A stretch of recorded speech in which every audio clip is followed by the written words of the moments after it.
Ang programang ito ay para sa mga walang budget at gustong kumain ng pares. Atin na nga simulan. Sa umpisa ay maglalagay ka ng mantika sa inyong kawali.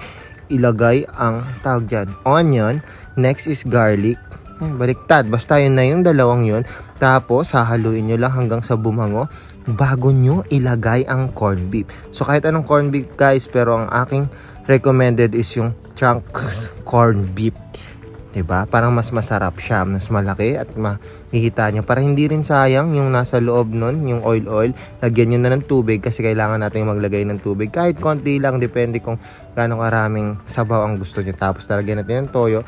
Depende lang din yan kung anong panlasa nyo, gaano kaalat. Susunod na natin dyan, syempre, ilalagay natin ang asukal. So, kadalasan is 2 teaspoon. Galing ko, diba? Ganun yung mga voice over malupit. Alu-aluin lang yan ng konti. Sabay. Ay, kapagod pala to. Sabay, kung meron kayong sobra dyan sa bahay na beef cubes, lalagyan nyo rin ng 300,031 na paminta na durog-durog. Tapos lagyan nyo ng harina na nilagyan sa tubig na hinalo na, syempre. Pero yun guys, inubos ko yun. Hinalo ko lang muna ng konti. Tapos pakuluan lang. Goods na yan. Lagyan nyo ng green na sili. Optional. Pero sa akin kasi gusto ko na may konting anghang. Tapos na guys. Tikiman time na nga.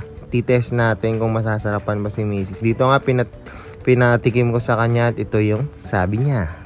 Wala. Ham lang. Eto, sarap guys.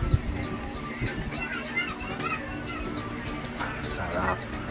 Singot. Sarap. For more video like this and pang malupitang voice over, alam na, like, follow, and share.